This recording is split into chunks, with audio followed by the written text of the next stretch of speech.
बिस्मिल्लाहिर्रहमानिर्रहीम। शुरू अल्लाह के नाम से जो बड़ा मेहरबान और नहायत रहम वाला है। अस्सलाम वालेकुम students, today we are going to discuss the next topic of the chapter 2 decimal place value. ये टॉपिक है आपका arranging decimals in ascending and descending order. जैसे हम होल नंबर्स को अरेंज करते थे असेंडिंग और डिसेंडिंग ऑर्डर में, उसी तरह डेसिमल नंबर्स को भी अरेंज किया जा सकता है किसी भी ऑर्डर में। ठीक है, today we are going to arrange the decimal numbers in ascending and descending order. First of all let us remind what are ascending orders. Ascending order is to arrange the numbers smallest to largest. Ascending order का मतलब है छोटी value से बड़ी value की तरफ लेकर जाना।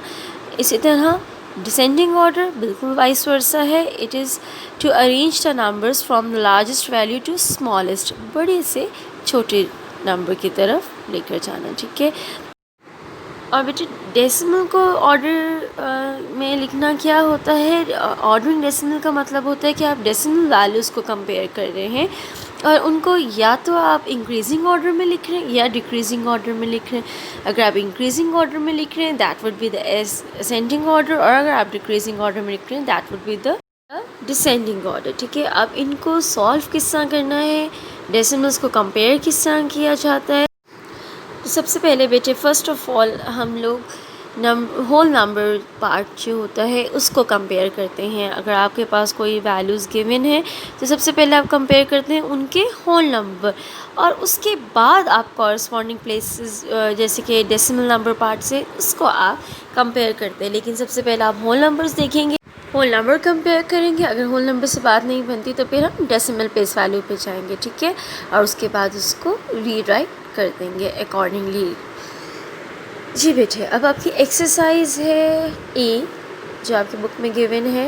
इन exercise A we have to arrange the numbers in ascending order which means starting from smallest value and moving forward to the largest value. ठीक है, in order to arrange them first of all we will compare the whole numbers. जैसे बच्चे मैंने आपको पहले बताया, जब आप डेसिमल को कंपेयर करते हैं तो आप जानते हैं कि डेसिमल पॉइंट से पहले जो नंबर लिखे हुए होते हैं वो होल नंबर्स होते हैं, और डेसिमल पॉइंट के बाद जो नंबर लिखे जाते हैं वो फ्रैक्शनल पार्ट है, वो डेसिमल पार्ट है। ठीक है, तो सबसे पहले जब आप कंपैरिजन करेंगे वो होल नंबर्स करेंगे। डेसिमल से पहले जितने नंबर लिखे हैं पहले आप उनको कंपेयर करेंगे ऑर्डर में अरेंज करने के लिए। अगर असेंडिंग ऑर्डर छोटे से बड़ा, ठीक है, और अगर आपके पास if there is zero in the whole number place then we will move to the decimal number and compare the numbers digit by digit. लेकिन अगर आपके पास तमाम होल नंबर ज़ीरो हैं फिर आप जाएंगे डेसिमल की तरफ और उसको डिजिट बाय डिजिट कंपेयर करेंगे और फिर उसको रीराइट करेंगे, अरेंज करेंगे। चलें आए हम अब एक एग्ज़ाम्पल करते हैं ताकि हमें ये बात और अच्छे तरीके से समझ आए। बेटे यहाँ पर आपके पास एक क्वेश्चन है, एक एग्ज़ाम्पल है, दैट इज़ उसके अंदर 4 नंबर्स गिवन है 0.39, 0.69, 0.36 एंड 0.63।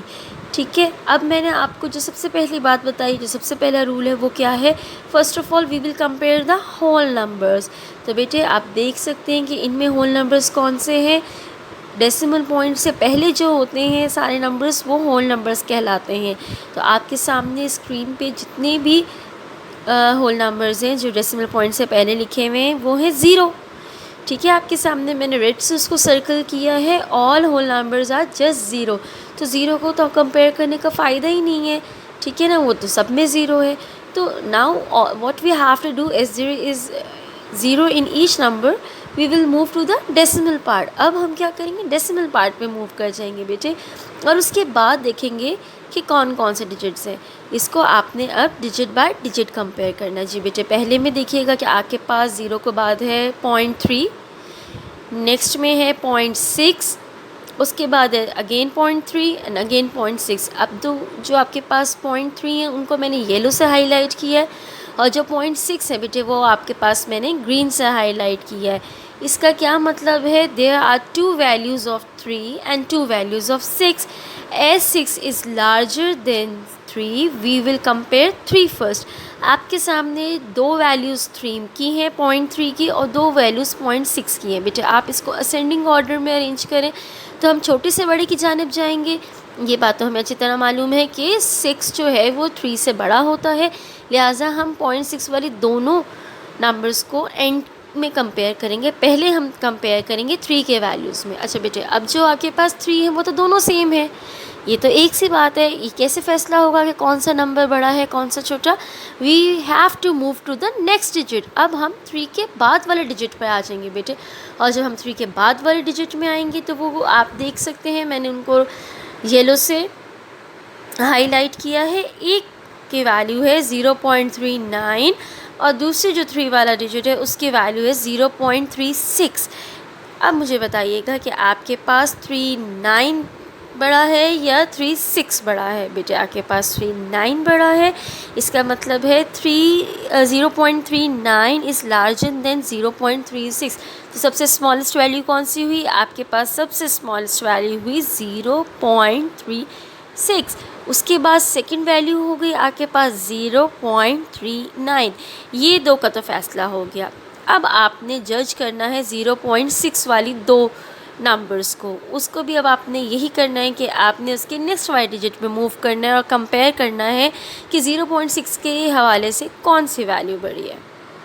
जो मैंने सर्कल किया था 0.39 एंड 0.36 बेटे, उसके ऊपर मैंने नंबरिंग कर ली है। As I told you 0.36 is the smallest value, तो वो नंबर 1 हो गई, and 0.39 is larger than 0.36, so it becomes the second value. Now this is time to compare the values with 0.6 की जो आपके पास दो वैल्यूज़ हैं, अब हम उनको कंपेयर करेंगे और देखेंगे कि थर्ड और फोर्थ वैल्यू का हकदार कौन सा नंबर है।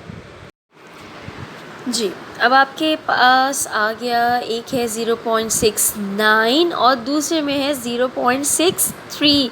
बेटे आप देख सकते हैं कि एक 69 है और एक 63 है। अब मुझे बताइएगा विच वैल्यू इज़ स्मॉलर, 0.63 या 0.69? जी, 0.63 इज़ स्मॉलर देन 0.69। तो आपके पास थर्ड वैल्यू कौन सी हो गई बेटे? आपके पास थर्ड वैल्यू हो गई 0.63। और फोर्थ वैल्यू जो कि सबसे लार्जेस्ट वैल्यू, जो सबसे बड़ा नंबर है इन चारों में, वो है 0.69। अब आपने ऊपर रफ में जो है आपने नंबरिंग कर ली है। अब आपने इसको रीराइट करना है एंड उसको सेंडिंग ऑर्डर में लिखना है। जी, आपके पास क्वेश्चन था 0.39, 0.69, 0.36, 0.63। हमने इनके पहले होल नंबर्स कंपेयर किए, सबका 0 था, तो हम नेक्स्ट डिजिट पे आ गए 3 पर। दो 3 वाली वैल्यूज़ थी और दो 6 वाली वैल्यूज़ थी। 3 वाली वैल्यूज़ छोटी थी तो हमने उनको डिजिट बाय डिजिट कंपेयर किया, तो हमारे पास पहली आ गई 0.36, सेकंड आ गई 0.39। उसके बाद दो 0.6 वाली वैल्यूज़ थी, उसको हमने डिजिट बाय डिजिट कंपेयर किया, तो बेटे हमारे पास थर्ड वैल्यू आ गई 0.63 और फोर्थ वैल्यू आ गई 0.69। ये आपका बेटा असेंडिंग ऑर्डर में इजीली कन्वर्ट हो चुका है। बस यही आपका मेथड है कि आपने होल नंबर्स कंपेयर करने हैं और डिजिट बाय डिजिट कंपेयर करना है। वो तो बेटे आपका था असेंडिंग ऑर्डर। अब हमने करना है डिसेंडिंग ऑर्डर। डिसेंडिंग ऑर्डर का भी बेटे वही तरीका है, बस फ़र्क क्या है कि उसमें आपने स्मॉलेस्ट टू लार्जेस्ट करना है, इसमें लार्जेस्ट टू स्मॉलेस्ट करना है। इसमें जो बड़ी वैल्यू होगी बेटे आपने उसको सबसे पहले लिखना है, और जो सबसे छोटी वैल्यू होगी उसको सबसे लास्ट में लिखना है। और इसका तरीका और मेथड कार वही है कि बेटे सबसे पहले आपने होल नंबर कंपेयर करने हैं। होल नंबर कंपेयर करने के बाद अगर होल नंबर में 0 है तो फिर आप नेक्स्ट डिजिट पे मूव करेंगे और उसको 1 बाय 1 कंपेयर करते जाएंगे, ठीक है। और ये बात भी याद रखिएगा कि अगर आपके काम उसमें ही हो जाता है, होल नंबर्स में ही हो जाता है, तो आपको ज़्यादा परेशान होने की ज़रूरत नहीं है, आपको डेसिमल पार्ट पे जाने की ज़रूरत नहीं है। आपके सामने जो स्क्रीन फ्लैश हो रही है आप उस पर देख सकते हैं, जो क्वेश्चन नंबर 1 है वो है 5.2, 5.9, 3.8 एंड 4.6। ये ऐसा क्वेश्चन है जिसमें ये सारे होल नंबर्स गिवन हैं, तो बेटे हम सिर्फ होल नंबर को ही कंपेयर कर लेंगे। इसमें सबसे बड़ी वैल्यू है 5, उसके बाद है 4, उसके बाद है 3 और सबसे छोटी है 1.9। तो आपका आंसर क्या बन जाएगा बेटे? जब आप इसको डिसेंडिंग ऑर्डर में अरेंज करेंगे तो सबसे पहले आ जाएगा 5.2, देन 4.6, उसके बाद 3.8 और 1.9। यानी कि आपको डेसिमल कंपेयर ही नहीं करना पड़ा, आपका काम होल नंबर से ही चल गया। अब बेटे हम यहाँ पे एक एग्जांपल देखते हैं कि हमें डिसेंडिंग ऑर्डर को किस तरह करना होता है। बेटे आपके पास क्वेश्चन है जो कि मैंने आपकी बुक में से ही लिया है, 5.62, 5.46, 5.6 और उसके बाद लास्ट में 6.56। तो बेटे जैसे मैंने आपको बताया है इसका तरीक़ाकार, इसका मेथड ये है कि सबसे पहले आपने इसके होल नंबर्स को कंपेयर करना है। तो होल नंबर्स में हमारे पास कौन कौन से वैल्यूज़ हैं? 5, 5, अगेन 5 और फोर्थ वैल्यू है 6। तो बेटे ये 3 वैल्यूज़ तो 5 की हैं और चौथी वैल्यू आपके पास है 6। तो 6 तो सब में बड़ा है, ठीक है ना, क्योंकि होल नंबर में 6 है तो 6 सबसे बड़ा हो गया। जब 6 सबसे बड़ा हो गया तो आप उसको रफ में नंबर 1 लिख लीजिए, क्योंकि डिसेंडिंग ऑर्डर है। We have to arrange the values from largest to smallest and as you can compare 5 and 6, obviously 6 is larger than 5, 6 is greater than 5। तो ये तो सबसे पहली वैल्यू होगी।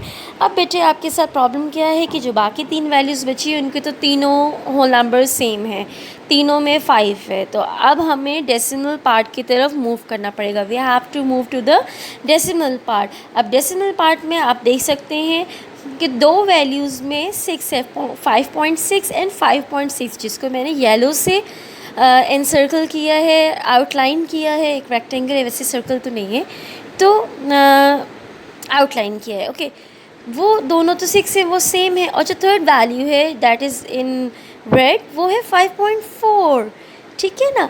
तो जो 5.4 हुआ वो 5.6 से कम हुआ। इसका मतलब है कि जो आपकी सबसे छोटी वैल्यू है वो है 5.4।